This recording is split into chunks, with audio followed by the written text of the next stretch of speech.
Welcome, Algebra 2 students, to class today on this Monday the 22nd. Hope you guys had a good weekend and hope you are hopefully had a rested time and a lot of fun, and hopefully you're ready to get back to work today, okay? We have a lot to do, so here's the schedule for the week. You can write this down if you want to, but you don't have to. It's up to you. Today we're going to work on homework only. Tuesday, notes and homework. Wednesday, quiz and notes and homework.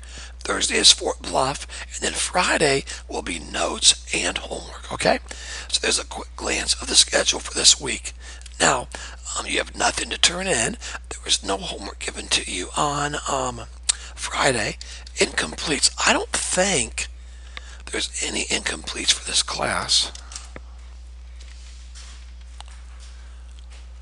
Let me pause the video and check real quick here. Okay, I just checked, and there are no incompletes for this class, so we're good there, okay? Remember, if you're in the room when we take a test or a quiz, you will take it, okay? Unless you pre-contacted me, so make sure you're caught up on your videos when you're absent. Okay, today we're going to go over Friday's quiz, and we're going to work on homework that covers the material that was taught on Friday. Remember, you took notes on Friday about solving linear equations, so the homework today is full of problems that are linear equations. Now, you should be thankful for this. It's good practice, okay? The homework assignment is long, but you do have most of the class period to work on it. The homework assignment that is due tomorrow is page 21, number 7 through 42. Oh, now, yes, that's 37 problems. Actually, 38 problems, okay? However, you have the whole class period to work on it, and the help video's only about 40 minutes, and I don't think that you'll need the help video for a lot of the problems, okay? So I think you'll be okay time-wise. So here's the homework assignment, Algebra 2, Lesson 1.3 homework, okay? Now, Pictures Wednesday, guys, listen. If somehow this class gets interrupted on Wednesday, we're still having class, okay? So, go home and watch the videos. But remember, there's no school on Thursday, so you can watch them Thursday evening or whatever. But as far as I'm concerned, unless all of you are out of the classroom. Now, I don't mean helping with the yearbook. If you're helping with the yearbook, that's a choice you've made.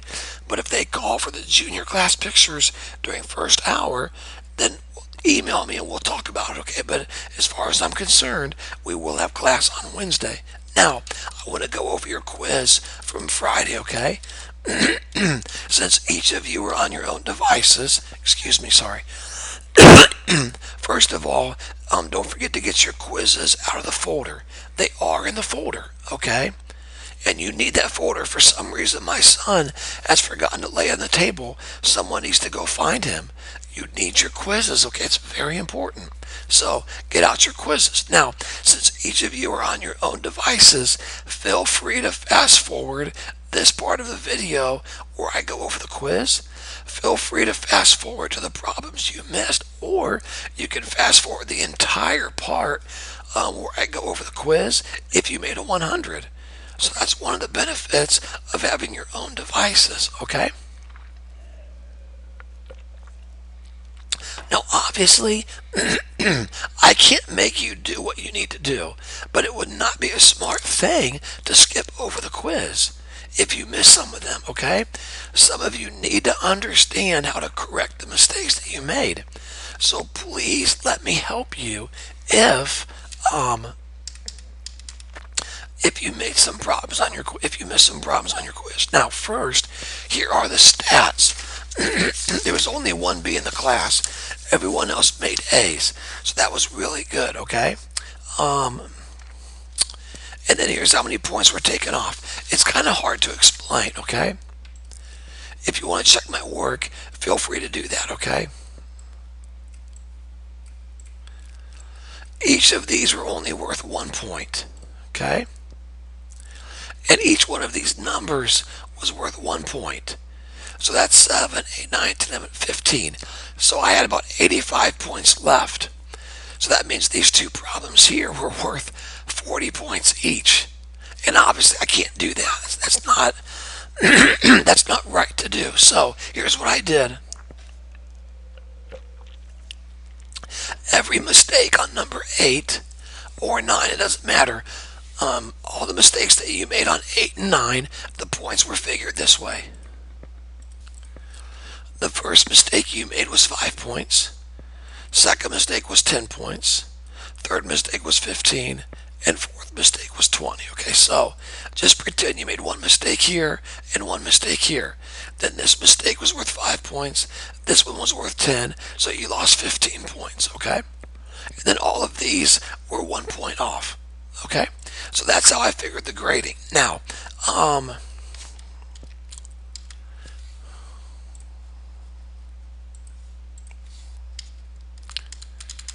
that's it. Okay, so let's go over your quiz. Now, first of all, guys, listen. If you missed this, please watch, okay?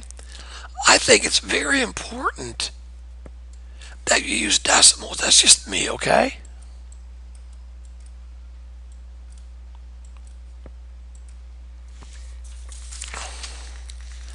Let me get rid of my mouse here and get my pen.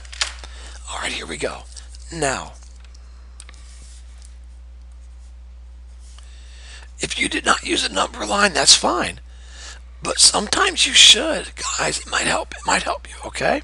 All right, now, negative 1/2 is negative 0.5. 1/4 is 0.25.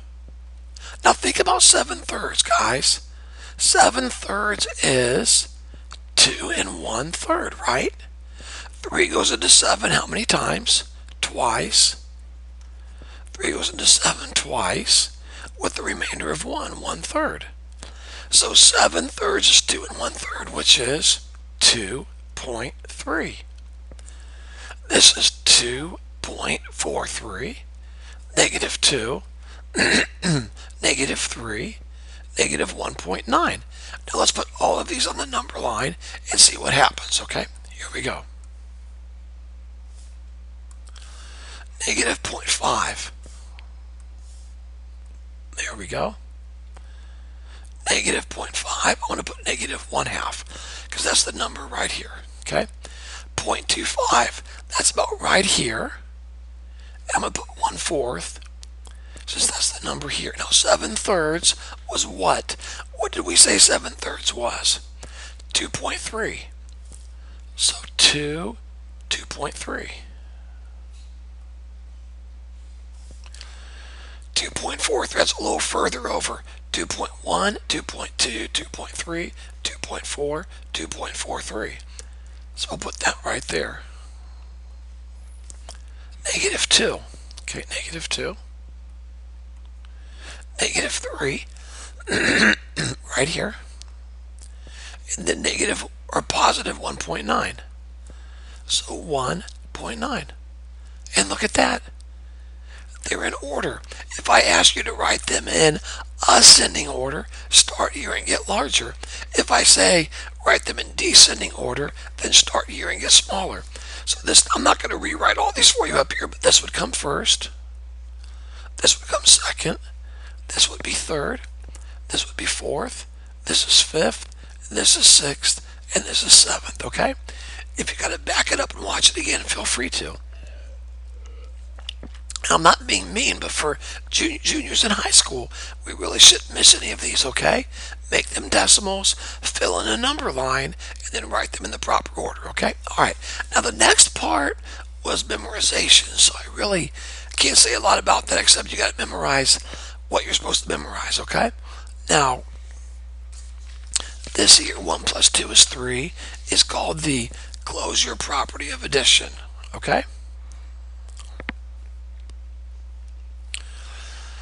This is called the distributive property. 5 plus 0 equals 5 is called the identity property of addition. 2/3 times 3/2 equals 1 is called the inverse property of multiplication. Here where we have 2 plus 3 plus 5 parentheses here, and then we move the parentheses to here, that's simply called the associative property of addition.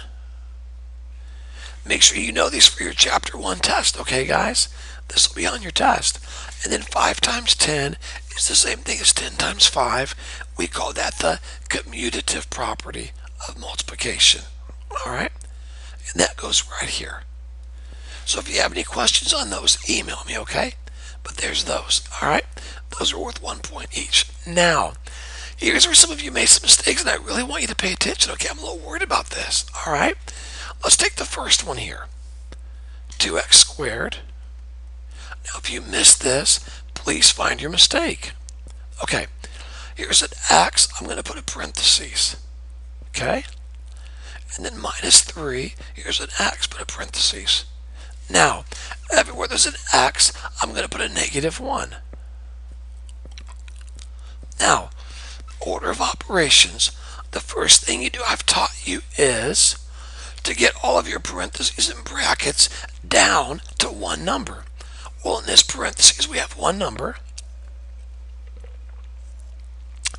And in this parentheses here, we have one number.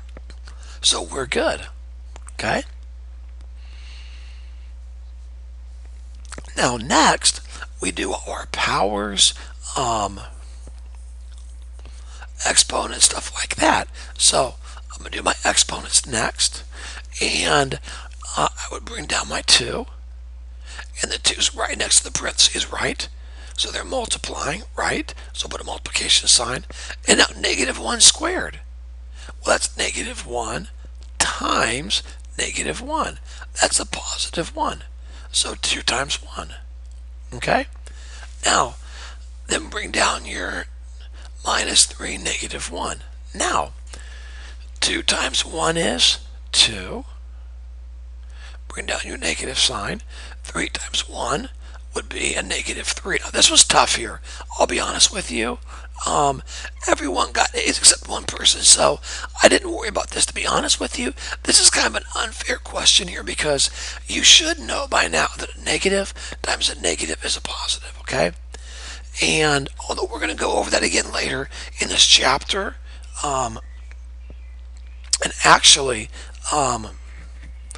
I think I did mention this in the video before, but always look at all of your signs from here on out as negatives and positives, not pluses and minuses, okay?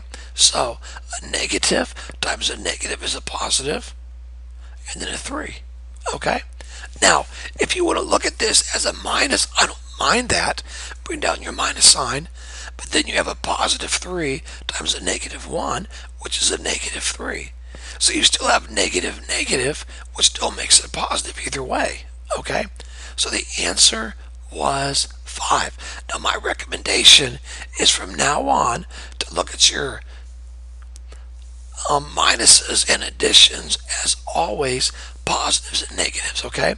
So a negative times a negative is positive, and 3 times 1 is 3. And positive 2, positive 3 is 5, okay? So there we go. Now let's take a look at number 9.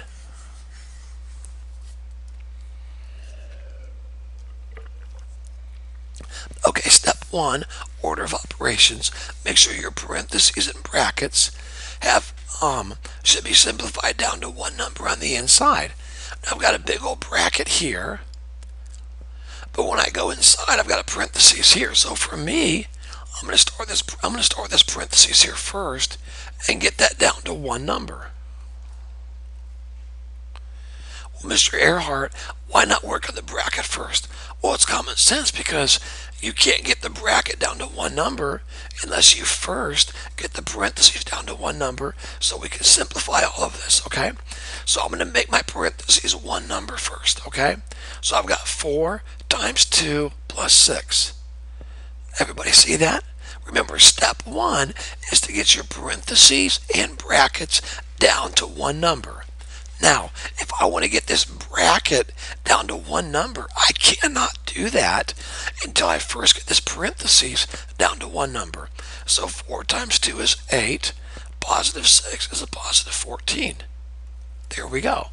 So this parentheses right here is now simplified down to one number.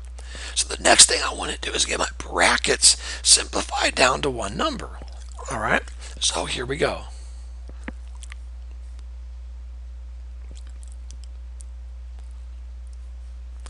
First, do I take 2 times 14 first, or do I square the 14 first? Well, remember, I square the 14 first, okay?